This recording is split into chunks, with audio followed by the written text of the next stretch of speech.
Okay, so today for the iPhone application development course, aka Objective-C Introduction, aka, I don't know what you want to call it. What do we have on the menu this week? This week we have MontaView controller stuff. We've got GUI application development stuff. And as promised, a little bit more foundational stuff. So last couple weeks, well, we haven't had class for 2 weeks, but the last time we had class, we were going over bugs. There were some scary bugs that was built in a three-part format that used a list view, and it used some controls, and I used it as sort of an attempt to discuss what the concept of model view controller with you. And in continuing with that format, I kind of want to emphasize a little bit of that as well. So that's the second part of today's lecture. But the first part, I'm going to go over some PowerPoints, lecture number 8, 9, and 10, that talk about graphic applications. And this is for Objective-C. So it's not 100% iPhone, but it's the same technique that would be used on a Mac application versus a iPhone application. It's the same technique. So, and it all works with the model view controller kind of thing. And this is really view oriented. And I'll discuss a little bit later, going back, and I'll refresh your memory on the model view controller. But let me start out first by discussing the graphical user interface and graphics as associated with this type of development work. So the Coca class library, it is written in C, as we've seen so far. Actually, Objective-C is a dialect of C, as we've seen so far, and we can program in C as well. It provides classes for creating applications with GUI and graphics capabilities, written in native C, and capable at creating applications on the Mac as well as the iPhone. The packages are the same. So one of the advantages that you have in terms of learning how to do the iPhone stuff is you're also learning Mac development at the same time, which is kind of a cool thing. Essentials for graphics, we're looking at, and this is not OpenGL graphics. OpenGL graphics is also has some capabilities as well in terms of using that API. And that would be an API that was specific towards OpenGL. OpenGL works on the MacBook, it works on the iPhone, actually it works on Google Phone as well. Works on all sorts of different platforms, and there's a special API version for each one of those platforms. With the native, I'm going to call this native iPhone / Coca interface, what we're looking at is the event loop, which is kind of similar, which is why I mentioned OpenGL to begin with. It's kind of similar to the OpenGL event loop concept, if you're familiar with that. If you're not, don't worry about it. I'm going to talk about it in a few minutes. The most important classes are being the NS application, the NS window, the NS responder, the NS view, and the NS button, which are kind of, classes that you're going to use. You're going to make instances of these in practically every application that you create. And all programming depends heavily on the usage of object-oriented principles, obviously. Usage of Coca classes, derivations, and overriding of methods as well in terms of the interface. So this event loop is sort of like a state machine, which is sort of like the concept of event-driven programming in general, where you put a bunch of stuff out on the screen, and you instead of installing an event listener like what we do on the Android system, we actually attach listeners to GUI events.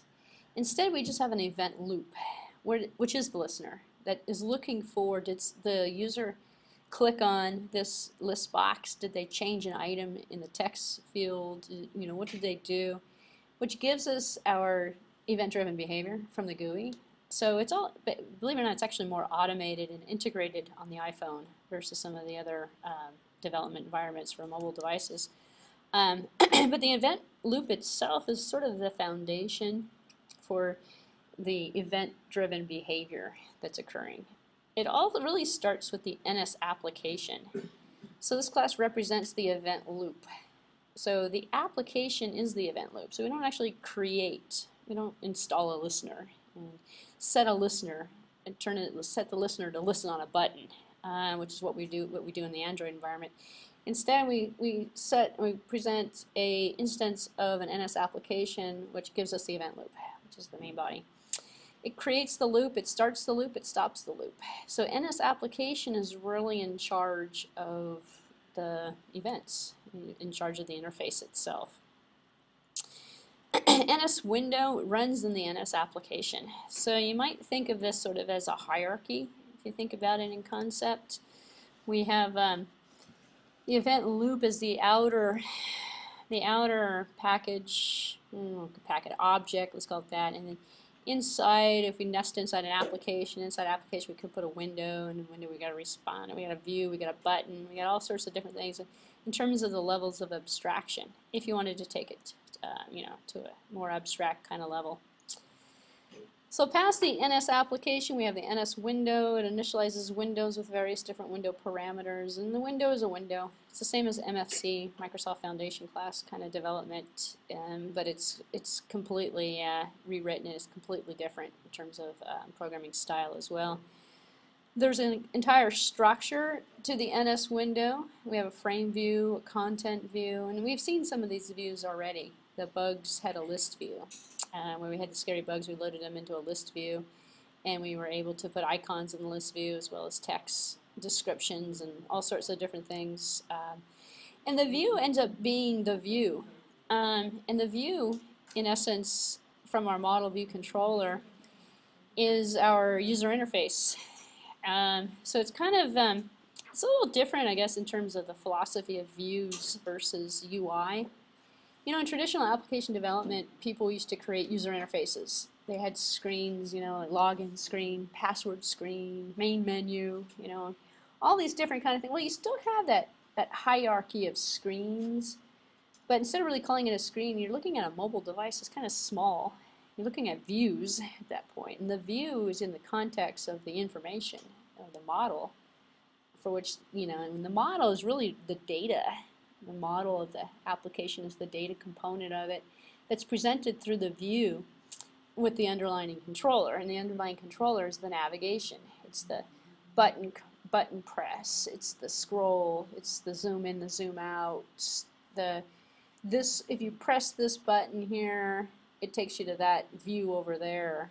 That's the controller behavior that's going on within that particular perspective. So if you really think in mobile device contexts, the view is the window, which is the application in terms of the hierarchy. So we have frame view, context view, list view, all sorts of different types of views that might be associated with the UI. And we switch the views around for different parts of the application. So this concept of the callbacks and callback in general is another foundational concept associated with it that I've talked a little bit about before, but to refresh your memory on the concept and bring it together with the UI elements. Callbacks are methods that are not called through the code of the programmer, but through the events created by the user of the application by the runtime system. So going back to that event loop kind of concept, it's callback driven. It's from the event of clicking on the button, opening up the something or other, the file folder, typing in a text box or something produces a callback. And so all the callbacks are provided through the class RSResponder. The NS responder, excuse me, is the mechanism for dealing with, it's equivalent to the listener plus the action that would happen on a particular GUI element once it was executed, or once something happened and changed with it. So it supports the NS and the NS view and the NS window. So we can put many views inside of many windows. We can have one window switch the views. They're independent components and they're nested in a hierarchy in terms of the interface. So callbacks are added to programs by ultimately deriving from NS responder, overriding the inherited callback method and using the derived class in the code, essentially, in terms of the concept. So, in one of these days I'm going to put all these lectures into one, but they're split out into smaller. There's 3 that really should be put into one. This is number 9, or part 2, the first one, which is most important GUI elements. And we've seen these already, so this is sort of the lecture part of some of the code stuff that I've already previewed for you. And the preview is in the form of that scary bugs program. And I gave you the links for that, so hopefully you're putting that together. And if you did come in late, the assignments link seems to be missing from everywhere, so it will be fixed by next week, and next week I'll be going over the assignments that will be due for the course. I know that there's 5 of them, that's all I know. Where they are, I have no idea. I had them at one point. They're gone. So anyway, you'll be able to implement some of the views, the buttons, the windows, and stuff in your assignments. So windows, views, and buttons. So the NS window, continuation from what we just looked at a few minutes ago, every graphic application needs at least one window. In fact, if you open up the UI design or look at it, you get a window. Whether you want a window or not, you got a window. So it's the default. It's main. It's the default kind of program. You cannot draw in windows, but you can draw in views, and you can put a view in a window. So you put the view in the window and you draw in the view. The window contains a content view, and we can add subviews to the content view. So as the main structure, the content view is the outer housing for the other views that we can nest inside of it. And then we put the content view inside of the window in terms of the abstraction. So the NS view, so a view can be put in the window by means of a content view. The view can have any number of subviews associated with it, and the subview of a view will never expand beyond the range of the superview. Superview. It's like when you created frames with HTML, you create a box, and inside the box, you can't make the view any bigger than that box, essentially. It's stuck, which is not a big issue. It just means it's a great way of nesting and hierarchying the interface so that certain things don't expand or go past the boundaries that they're supposed to go past. So it makes for a nice, clean interface. Slightly different concept actually in Android, because we have the different types of layouts, and then in the layouts we put components. But we can actually put layouts inside of layouts as well, in terms of if you're taking the Android class and you want to relate it back to the Android concept, the layout is the view, in essence, and the window is the window. It's the main window. Done in a lot different format. The same hierarchical nesting exists, actually. You can put views inside of views, and you can put layouts inside of layouts and stuff. So views that are siblings do not overlap if they're siblings, and because the sequence in because the sequence in which the siblings are displayed is undetermined, so they can't, so they're separated out into sibling from different perspectives. The buttons. Outside of a view, most of the apps are going to have some sort of a button of some sort, whether it be an image button, a regular button. They come in different shapes and formats, and so do the views actually as well. These are generic concepts. The NS button is derived from NS view. It inherits all of the methods of the NS view and can be added. It can be added to a view, obviously, and can be initialized like a view. Anything that a view can do, a button can do. So it's nested inside just like another view. Basically holds the same order of precedence in terms of nesting or hierarchy. There are special methods that are initialized for buttons, setting actions on buttons, setting images on buttons, all sorts of different things, properties if you want to call them that, or initializations. And there are several ways of adding callbacks to buttons. We have a target action, a design pattern that's associated with it. So actually, there's a lot of design patterns. Model view controller is a design pattern. There's a lot of design patterns that go with iPhone development, and it's only because, if you think about it, it's purely object-oriented. There's a lot of design patterns to object orientation. So it basically utilizes a lot of the different object-oriented concepts in terms of the interface and the workings. The NS responder is the one that keeps, pays attention to what's going on and then responds to events when they occur. So the NS window, the NS view, NS application, they're all derived from NS responder. If they come from the same hierarchy, then they have the same behavioral control. Responder contains all important event messages that the application might need. So you can make your own application respond to these events by overriding the inherited event message. So when something happens, you can overwrite the behavior, have something else happen, change the characteristics or change the behavioral patterns. The application delegate, we've seen it in practice, but here's the foundational kind of description of what this really is supposed to be standing for, what it's representing. So if you wish, you can write a class that implements the NS application delegate protocol. Don't have to, it's actually optional. If we add an object of this class as a delegate to an NS application, then we implement the methods. Will be called at certain points during the running of the application. It's part of the automated loop. It's part of the event loop, which gives it a place, I should say, in the hierarchy. It gives it an appropriate recognition in terms of where it ends up in terms of the execution of the program. Versus, any class that you create that you put in there is going to be a different. It's name and convention, but it's a different convention. I mean, it's a different meaning behind it. So it's going to look for it in terms of the automatic event loop that occurs.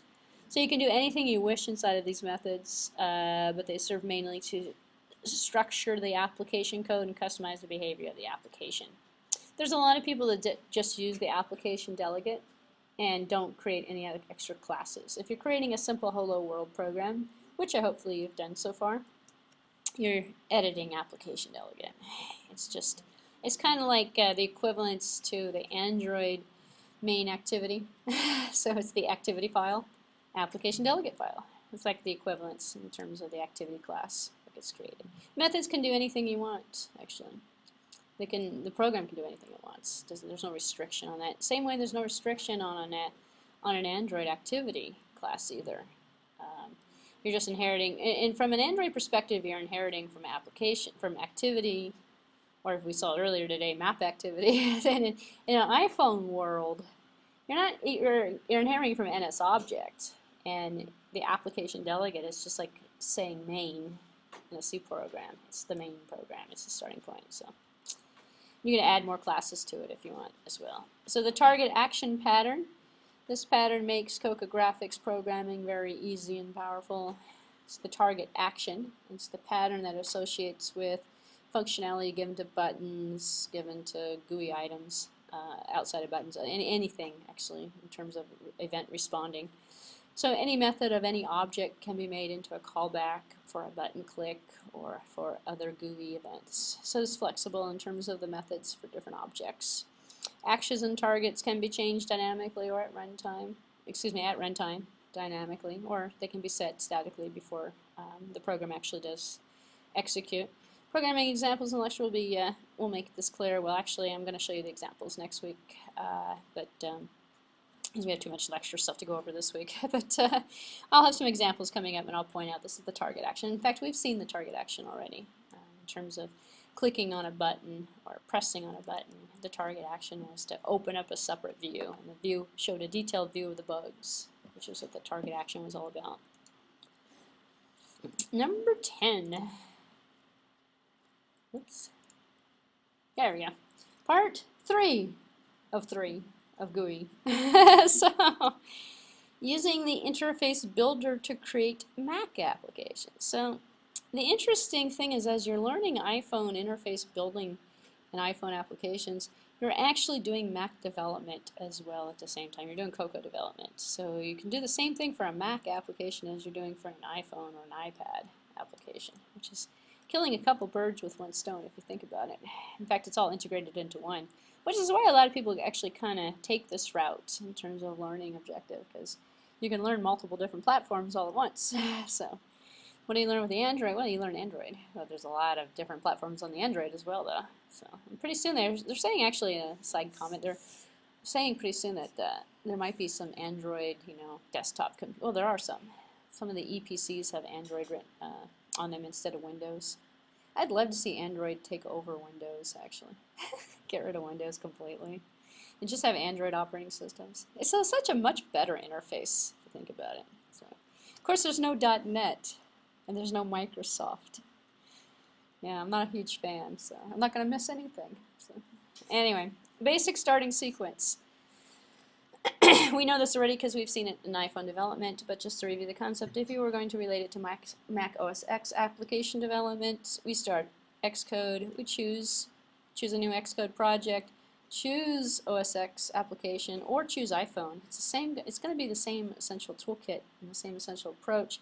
However, the binaries are different because it's running on two separate operating systems, running on a portable iOS versus the main one. Choose an icon for a Cocoa application. We actually have to manually give ourselves an icon on the iPhone route, name the application, set its location, and then after clicking on Save, the Xcode IDE brings it up. So it's brought up, contains runnable minimal application, a hello world application. So we get the same effect though. So in a Coca environment for OS X, we have a minimum application that's hello world, just the same way as we have a minimum application on the iPhone. It presents a starting code, contains an NS window, but the NS window is actually for Coca interface instead of the iPhone. So slightly different, but very similar. To see it running, you click on the build and you click on the run. You start using the IB double click on the file, the XIB. So we still have the same XIB file. We still have the same kind of layout in terms of the development. So, and the reason why I'm showing this to you is because you can hopefully transition one back way from iPhone to OS X development, and then from OS X back to iPhone. You know, hopefully it's the same. It's the same language. It's all in Objective-C or C, or in it's all using the same toolkit. It's all using Xcode. So it's not a bad transfer of skill sets to one operating system to another. And we have the interface builder, same thing that we have for the iPhone, we have actually for the OS X platform in terms of the interface. Upon starting, the IB presents, the interface builder presents the application window as it currently looks, the main XIB window, and a menu bar for the application. So just a generic menu bar that shows up for an application. We don't get the menu bar on an iPhone application. Actually, we just get the window and it says Hello World or something like that in it. So, in terms of working with the interface builders, we've seen so far adding GUI items to it. In the iPhone, we have a library. We open it up. We can drag and drop. And we've seen it already. Text boxes and labels and things to the window. And we can actually connect those items with class elements that we've created. And we've seen a program that actually does that already, where we've created a class, created some functionality, some actions for the class, and then we've connected the actions to the GUI. So not so different than OS X actually. So open the library window in the IB, drag and drop some items to a canvas, except for the window is a Mac application instead of an iPhone application. So it's the same thing. From objects or classes, tabs, you can drag various different GUI elements to the window, release them. IB will automatically create the corresponding GUI object for you and present it. So if an item is not suitable to be in the window, dragging will simply not work.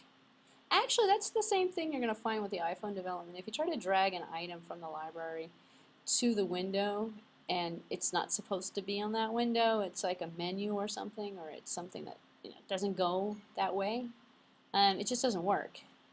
It just doesn't give you any message. Which, comparing it to the Android environment, Android actually just gives you a bunch of messages. I hate, it's like, does someone ever always want to tell you something's wrong with it? Like those irritating Eclipse red boxes that appear next to your project constantly when something is wrong, something is wrong, something is always wrong on an Android. And on an iPhone, it just doesn't work. It just doesn't work. It just doesn't work. It's never wrong. It just doesn't work. So it's a little different in terms of the API and the way that the structure, the environment feedback, I should say. The developer feedback is a lot different between the two different APIs. So working with the interface builder, we can resize and position the GUI items themselves. All the GUI items in the window can graphically be positioned and resized, can be even given color in certain frames and text and pictures. And we've seen that already with the properties box when we bring up the, I call it a properties, I believe it's probably called an information box, where we have the different tabs, and the different tabs are going to give us the GUI element components themselves, what's visible, what's not visible, the names on the components, and then some of the file, or graphic attributes that are associated with it. Color, foreground color, background color, different things are associated with it. Save, we can save the items, and additions and changes will be saved to the interface builder by typing in the command S while focused on the IB window. Lots of the other interesting thing about iPhone development, which is kind of a little bit different, is there's a lot of command keys, key combinations for saving, for opening, for doing stuff. Or you can also choose the menu items themselves as well. And you don't have that in Eclipse in the Android environment. You do. You have function keys that work on that. but not so many command key combinations. Quitting the interface builder, you can use the the command Q while focused in the IB window. If you don't save, this is the other interesting thing that I have run into occasionally, is if you don't save the interface builder window and you leave it open and you run the app, it doesn't save it automatically. You get the old saved version when you run the iPhone app or the Coca app or program itself. So you actually have to remember, so I get in the habit of just saving and closing the interface builder once I've made a change. So, adding behavior to the GUI items. In terms of an example of working with the interface builder, all GUI items have a predetermined behavior that corresponds to the item. As an example, the text field will allow text to be typed into it, changed, edited. The button will have changed colors when it's clicked. Have that clicked look, the unclicked look. I don't even know what that means actually. Does a button actually change color? I don't think so. A button looks like it's been pressed though, doesn't it? Buttons have that look sometimes. Maybe it's just changes in colors, like it looks like it's depressed. I guess if you have a 3D button, when you press it, it goes in.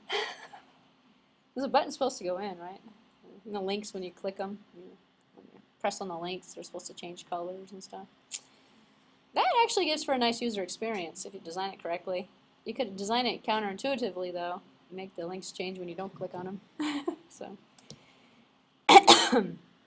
So if you like the default behavior, good. However, we always want additional behavior to exist as well.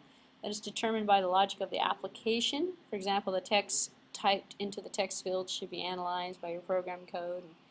Certain actions should follow in terms of on a text change or something. When you click on the button, you should start some other program or some other application that might run as a result. And that would be considered part of the action that's associated with the button in terms of the events from the event loop. So in terms of adding behavior, basically you need to do two things when you add behavior. You must, in your code, have a reference to those GUI items that are intended to be triggered actions in your code and those data that you want to use with the particular action. And we've actually seen this already. So what I'm doing is kind of describing in terms of the foundational kind of material, stuff that we've seen in terms of adding, even when you created Hello World as an example and you put a button out there, you still had to tell the application delegate that there was a button. And then here's an action that goes with that button. And then here's what happens. And then you connect the action to the button in the interface builder. And then when the program runs, button. I know about this button. Here's the action that's associated with it. And you're pretty much just connecting the dots, essentially, in terms of the behavior. So you have to tell your code that there's a reference to the GUI, and then you must program those actions and set them to be called when the user event happens. So mouse click typing. So what we're doing is we're just creating the GUI items. We're telling the code about the GUI items, and we're creating the actions for the GUI items. Voila, we put the pieces together and all of a sudden we have a working component. So when establishing a reference to the GUI item, we create a reference of the same type as the GUI item in your code. So if your GUI item is text field, we have a create a NS, can we have that basketball stop? We have a create an NS text field with an asterisk in the application code. So where in the code does that actually go? So it must be inside the class that knows about the interface builder. So actually it can go in any one of the classes. So it has nothing to do with the GUI item itself. It's graphic or where it's graphically located. It just has to go into the class that's actually going to use it. So here's an example. So you can put in an NS window class because your application does not have an NS window code. On the other hand, you could put it in an app delegate class because, as you can see from the class list in the main menu XIB window, that app delegate is available because it's the main program or main class of the application. So, or you could put your class in your own, you could put it in your own class and add it to the IB essentially, interface builder. So. We actually have done that. If you watch the first video that did a Hello World with inputs, I created a separate class put the action inside of the class, added the class to the interface builder, drew it from the interface builder, and then dragged it over, the actions over to the items to connect the functionality. So that's actually been demonstrated already. So in terms of establishing a reference to a GUI item, more options you can do. As an example, you have an application named ABC. You could place the line IB outlet text field asterisk TF1, text field 1 is the name, in the ABC app delegate class to declare the reference. So we decide that we're going to declare this reference to this GUI element, open up the inspector window on the connections, and then connect it. So highlight the ABC delegate class in the main XIB window because the reference is in the class, drag it over. So the identifier will show up in the listing of the outlets and in the connections inspector. And the connection inspector is inside of that box I keep calling the properties window, which is the information box. So you click on the item, you click on this other information box, it opens up. One of the tabs is the connections inspector, and it usually has like a chain or it's either a chain or it has an arrow. It has some sort of a symbol that doesn't look like what it's supposed to do, and it's used to establish the connections between the programmable item as it's referenced in the code and the GUI item as it's referenced on the screen. Why they didn't make that together, which is kind of interesting, but if you think of the concept, going back and comparing it to the Android platform, it's the same thing. You know, you build it on an XML interface, you put items out there, but still in the code, you've got to, either implode it, or extract it, or go to the layout and say, hey, from the resource, give me everything that's on main, give me everything that's on this resource, and then you're calling it by the GUI item label that you've given it. So it's really kind of similar concept, but in the iPhone development, it's done by a drag and a drop, if you want to do it that way, where you don't really have that capability in an Android environment. You can't drag and drop the GUI item to the corresponding activity that's associated with it. And then also in the Android, you have a listener, an event listener, which you don't have in an Android, in an iPhone environment. Well, you do have it, but it's manual. In an Android, it's automatic in an iPhone.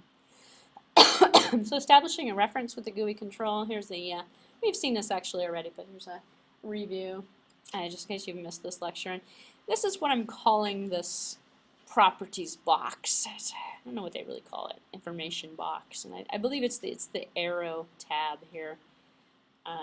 Older versions had like a chain, looks like two links of a chain, because what you're doing is it's connecting. You're connecting one to the other. But I guess the arrow makes sense because when you actually click on it and drag it, it turns into an arrow. It's a blue arrow. So I don't know. People that design this GUI interface get kind of creative. So below is the ABC window, and we put a text box on the ABC window, and with the connections inspector. Before and after the connection is made, you can see we've got the app delegate file owner, we got the window, and we have this up here, we have this empty box, and it says TF1, which is the name that we gave it in this previous slide here. It's an IB outlet text field, meaning it's from the interface builder. It's an outlet. It's going to be the text box, and this is just a generic word for GUI item. It's going to be a text field, and the text field is going to be a pointer to TF1, which is the name of the text field. So down here we say, well, what is this text field? Well, the text field is this text field. So if you can see down here, after we've dragged it, we can see that the before it was empty, and we have the window that's ABC window, and that's about it, right?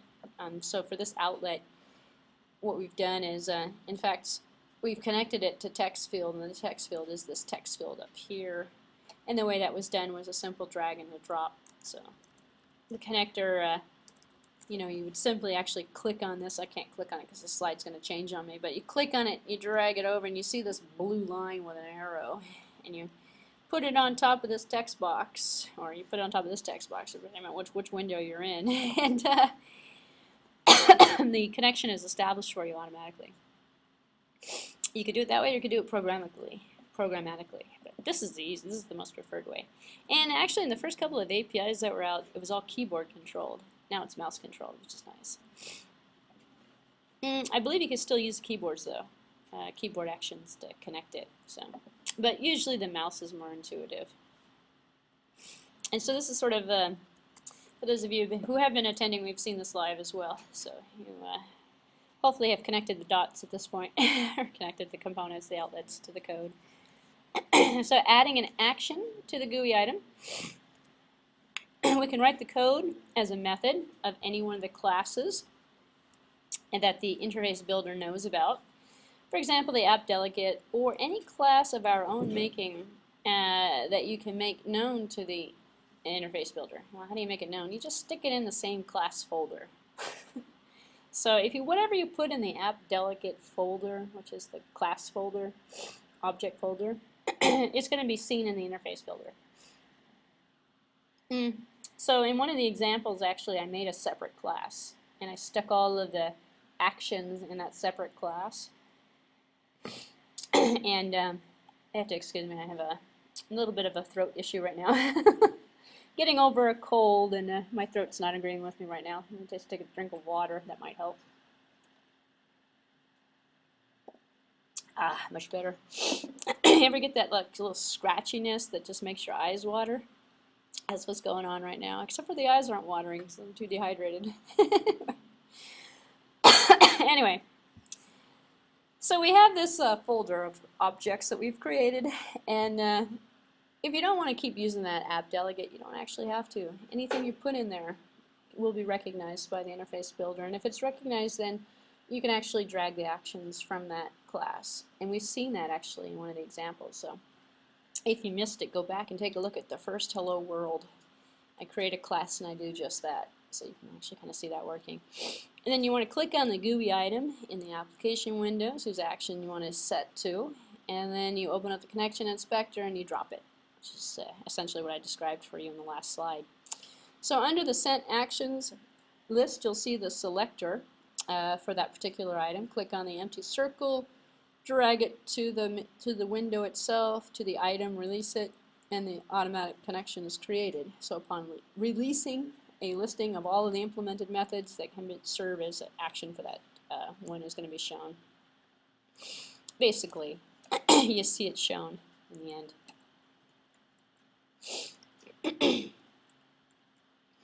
So adding an action to the GUI item to continue with the process. So the process, what this whole thing is actually describing corresponds to the target action pattern. That design pattern, as I kind of mentioned before, it's like taking the target and associating it. The target is the GUI item. The action is the method that you created that's performing the functionality that's going to happen when that GUI item is selected.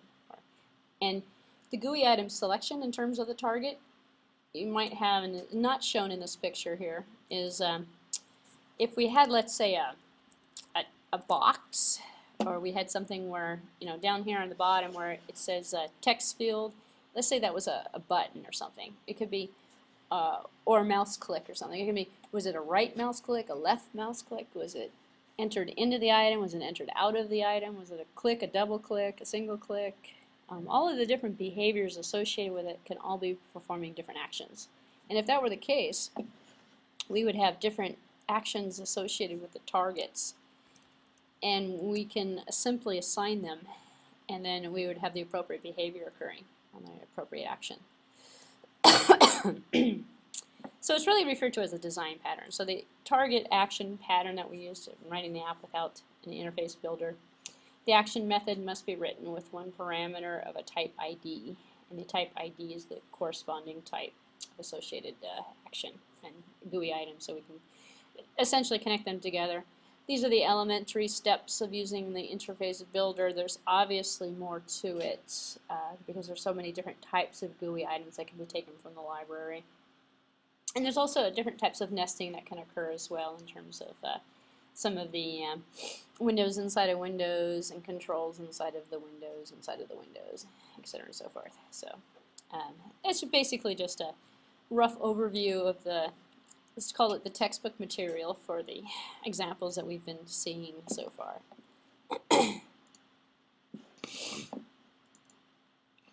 Now, one of the other things, and this actually comes from a guy who's done a lecture over at Stanford, actually, and I sort of found this online along with, and it was referenced from the bug example. So if you were here for the scary bugs, the reason why I was kind of showing you that scary bug was because I was trying to find a way of introducing the model view controller to you.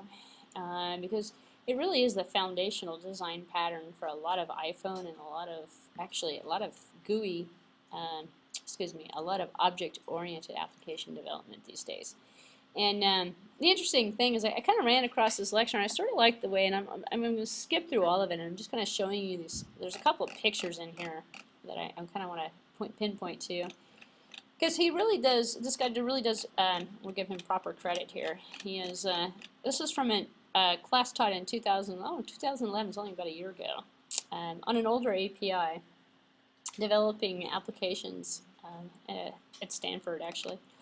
And Stanford's actually really pretty good. They make all of their course materials. In fact, you can take an online course for free in iPhone development at Stanford, actually. Just go to their website and look for it, or search on online, free online class. And this is actually from I don't know if it's from the free version of it or from another version of it, but anyway, long story short, it was made freely available, so I thought I'd give credit where credit is due. It's not my slide set. However, he does a really good job putting the pieces together, which is the reason why I'm using this, in terms of the model view controller. So when we made that bugs application, scary bugs application, it was a classic example of that model view controller. So MVC, excuse me. That's what I needed to do. I just needed to cough. Okay. The model is the data. The view is the window. The controller is the action, or is the logic behind the action. So if you think of the application in terms of those three components, that's the entire application. And if you model the application, then you can model the views and the controllers per the views and the persistence of the data, and you can essentially come up with a fairly sophisticated, well-organized design pattern that works quite well for object orientation. Anyway, this guy, when he teaches this class, he actually uses this 100%. It's just one design pattern, however, and I don't really believe that, it's necessary to use it 100% of the time. However, it's not a bad idea to know about it. And so, since I sort of went on that route with the Scary Bugs program, I thought maybe I would recap and use today as an opportunity to kind of summarize what this design methodology was all about. And then next week we'll see a totally different design methodology. We'll take it, to a different level. So hopefully at this point you can sort of see the basics of it in terms of handling the UI view controller. The UI view controller class was what we actually did. We created a UI view controller with the Scary Bugs. And it was a subclass of grouping that provided the control over what happened when a user clicked on a list item. And the list view, and the view was actually a separate class, a separate object that was created. And the view controller worked with the list view, so that when we clicked on a bug, as an example, it opened up another window, gave us a description of the bug. We could change the picture. We could add a new bug. We had a bunch of different control over that entire GUI item. And it was UI independent because the controller would work for any bug, any list view in terms of the design pattern that was created. So if you've got that, then you've got reusable components that you could put together. So anytime you had a list view, you just pull out the view controller for the list. And again, you're not reinventing the wheel, you're just using a pattern of functionality that you've created already. So what happens when your application gets more features? Well, his concept is, now that you have a UI, you can't fit one in one model view controller's view, you just create more. So you follow the pattern of the separate view, separate controller, separate data model. You create two. So this was one. This is why I like the sizes. I like the pictures, actually. I can't draw these pictures. Now you have two. So what is two? Well, one of them is a different feature. So if you think of the concept, then you can break out the functionality and kind of, it's almost like an outline if you think about it, because you have the main view and you have your subviews. Each one of your subviews has a sub-controller and a sub-model to it. And then you could share components among the different views. There's no, like, it's not mutually exclusive. Like, just because something was from this controller doesn't mean that controller can't control it as well, or can't do something with it. So you can subdivide it, yet keep it together. So you'll never have a model view control view span across screens, if you think of it. As an example, if we wanted to have scary bugs be scary bugs and animals, we could have scary bugs on one side and then animals, and then we can have birds and dogs and cats and scary everything. When you're editing a scary dog, there's no need to look at the bugs. It's a totally separate concept. So you're never going to have the view, you're never going to want to view a bug. So if you separate it out kind of like, and these are the three components, the model view and the controller, per functionality in the UI, it provides a nice, easy to understand abstraction for developing and future growth of that application. So it's very, long story short, it's very expandable and it's less confusing. And it's almost like having 3 or 4 different smaller applications in your bigger application. It's kind of like modularization, or the equivalent to modularization. So when you're developing an object-oriented program, or any program actually, and you're dividing it out, and you want to, let's say you want to build a accounting program. If you built a payables module and a receivables module and a reports module, when people are using and you're designing the reports module, you may not necessarily be dealing with accounts payable or receivable. I don't know anything about accounting, but I know that those are separate functionalities. So if you're creating modules or components, then they're exchangeable, which means if something happens with the reporting, you don't like the features of the reporting, you could put in a new reporting module. You could stick in a brand new reports module or something, which is flexible, expandable, growable. So if you kind of use that same design, and it's really equivalent to this abstraction of creating separate modules. But these modules are combinations of 3 components: the model, the view, and the controller, that's being kept separate in modules. You're loading the modules all together, so your programs can actually share components over time, because one reports module could be used in 5 different programs. And let's say it's a GPS mapping program or something, and you could create the functionality once and reuse it in every application your company distributes. It's all the same functionality, but it's just put in terms of its set of model view controllers. It's put in as a separate resource, separate application. So you create a new model view controller for each one of the new features that you create for the application, essentially. So scary bugs can be scary dogs and scary horses and everything else.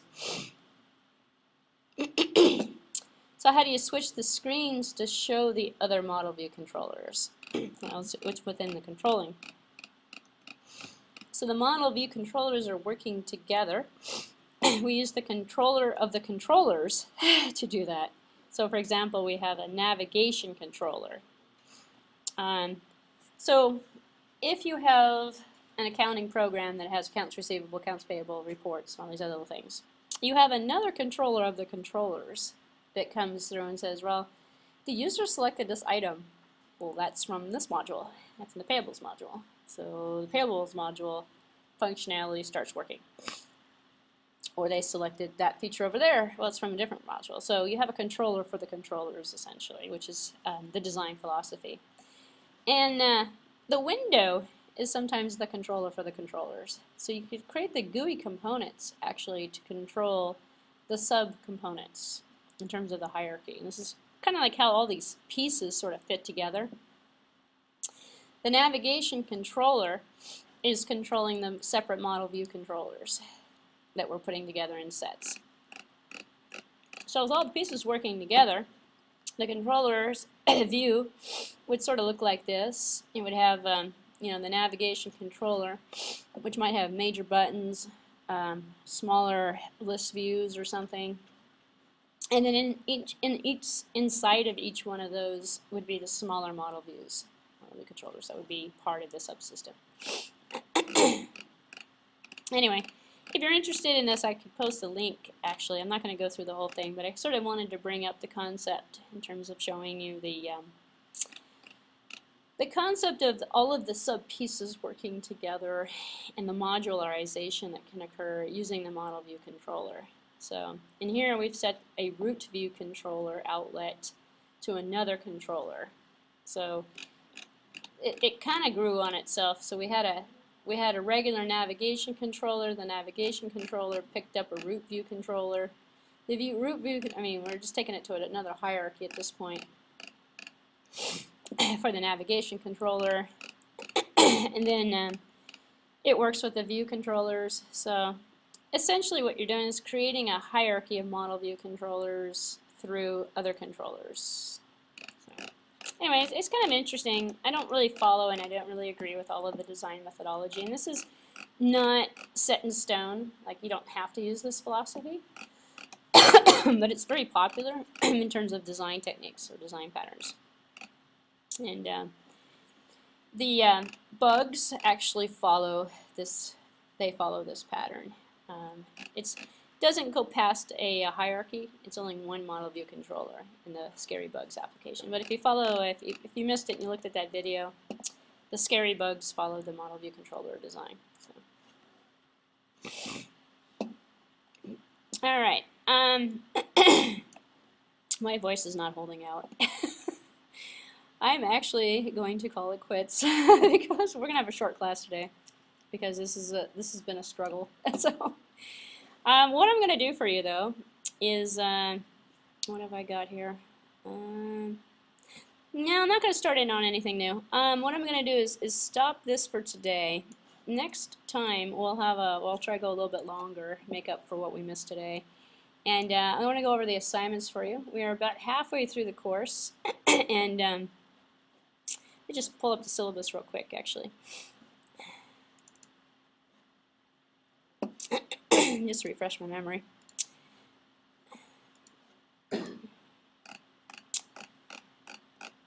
Let's see. We do have 5 assignments, yeah. We don't have a midterm for this course. We have a CSLO essay. The CSLO essay for this course is going to be a writing assignment. It's probably like a little bit of a research, not a programming one. We do have 5 assignments that they've disappeared somehow from the behacker.com and also from the ITU LMS. So I'm going to go I actually have found them. I'm going to go put them back. So on the agenda for next week, what we're going to do is start going over the assignments that are going to be due. And after I've been giving you a lot of examples, I gave you some of the foundational text material today for the examples. What I'm going to do is start adding in with more examples next week as well. So, and then getting those posted as well because they're not posted yet. So next week we'll go over the assignments, and I might actually even have the CSLO essay for you available at that time as well. We'll do a little housekeeping with that.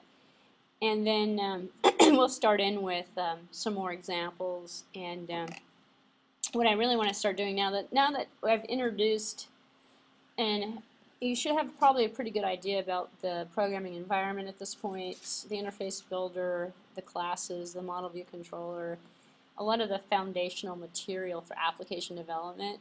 And what we need to start doing now is just jumping into different applications and seeing how the features work. And I'm trying to gear those towards the assignments, so we'll bring that together next week. So we'll have a short class today. Now I can breathe again. Huh. It comes and goes. Like a few minutes ago I couldn't breathe. Now I can breathe. Oh, that's all right. We're done. We're done. I'm not going to start. So see you next week when I can breathe.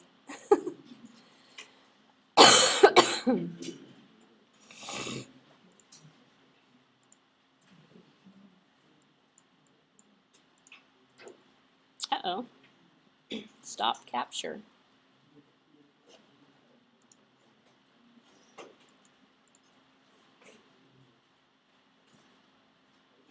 What's the difference between stop capture and abort capture? I think I just lost my video.